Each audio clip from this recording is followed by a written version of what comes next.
Ma'am, your name? My name is Ching Boy. Okay. Ma'am, could you spell that for us just to get it right on air? Okay, CHINGBOI. Okay, all right. Ma'am, are you a resident of Churachandpur? Yes, I am. Okay. And how many years have you been living here? Since my childhood, ever Since your since. childhood. So, obviously, have you ever seen this kind of violence in your life? No, not at all. Only in the movies. And so what kind of sense of loss do people feel? Because we just visited a place where it almost seemed like a war zone to us, where buildings, only skeletons of buildings remain. How have the people of these places been coping with this kind of violence, and it has continued for days? It has been really, really difficult. It's beyond our dreams and imagination. Really difficult, especially for the lives that are lost. We are still mourning the loss of our brothers and sisters here. So sad, yeah. And ma'am, a way forward. I mean, I'm sure everybody is now looking at a way forward. How do you reconcile with already what has happened, and how do you now move forward? What is your expectation from whoever the powers that be, whether it's the Union Home Minister or whoever, or the government of India or the government of Manipur or whatever, as a solution, what should they look at? It is so difficult even to look at the future right now, especially with the present government that's in the state. We have high hopes on them, but they are the ones who are butchering our people. You must have seen the pictures in the street of Imphal and all that. So pathetic. So with the Home Minister's visit, we are banking on him to bring about a solution for everyone here. So yeah, the future is so bleak for us. So the little regulars that we have, food on the table, eating together, those have become a luxury for us, especially for me. One morning as I was sitting with my family, eating and praying to God, that struck me that this has become a luxury, that things that we had taken for granted, they are not there anymore for many of our people, especially the ones living in Imphal and all that. Their homes have been demolished, vandalized, they're homeless, and you must have seen a lot of people in the relief camps and all. So it's really very sad for us. We cannot even look at the future as now. Thank you so much, ma'am. Ma'am, what do you do, if I may ask you? I'm a teacher. All right. And a pastor's wife. All right. Thank you so much. Ma'am, your name? My name is Moi Cynthia.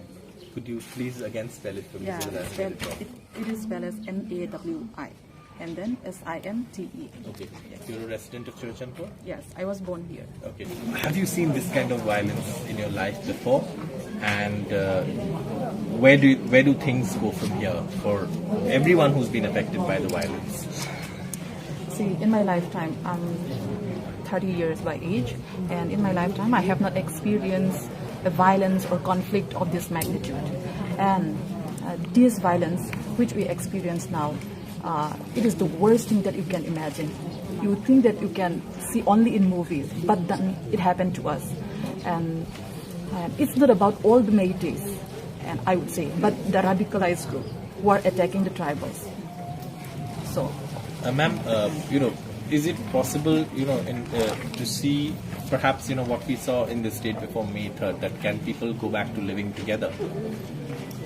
I don't think we can go back to status quo after all this incident, because the violence is so unimaginable.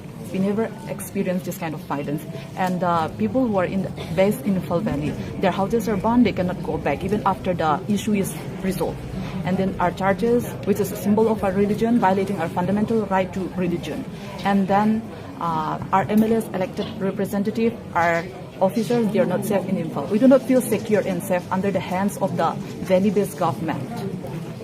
All right. So now the Home Minister is coming here. What's your expectation? What kind of solution do you think he should be looking at and he could provide as solace to you guys? Because obviously the only perhaps person who can now intervene and provide a solution that's acceptable to both sides is the Home Minister. Yes, as a tribal, as a Kuki, we do not have faith. We lost our faith and confidence in the Metis government. So we are looking forward to the center. And our Honourable Home Minister, he is visiting our town today. And I hope that he will bring and he will have the political willingness to bring a permanent and peaceful solution for both the community. And for us at this point, we are demanding for justice, and justice can be equated to separate administration, because under their administration we do not feel safe and secure. Our land, our rights, our identity, our history are not respected. They are distorted. And as a citizen of India, we have the rights and the privilege to enjoy all this like other citizens in different parts of the country. Thank you so much. Thank you. It out for me. My name is Chineha, CHIINNEIHHAD. Okay. Ma'am, obviously you've been through a lot. Yes. In the last few days. This kind of violence, how have you coped? How have you managed to sort of to come to terms with the what has happened? Actually, it's very difficult to manage and it's very difficult to cope. Actually, the one who is lying in the morgue, it was my blood sister, my cousin, my sister, my own sister, and then she's working in district hospital. Actually, on the 5th, on Friday night, she was having her duty in dialysis department, and then after her duty around 8, she called us up to pick her up, and then that time gunfire was there, and then curfew was there, so we could not went her to pick her up. So she said that I'll just come in the corner and then I'll try to escape myself from this fire and all.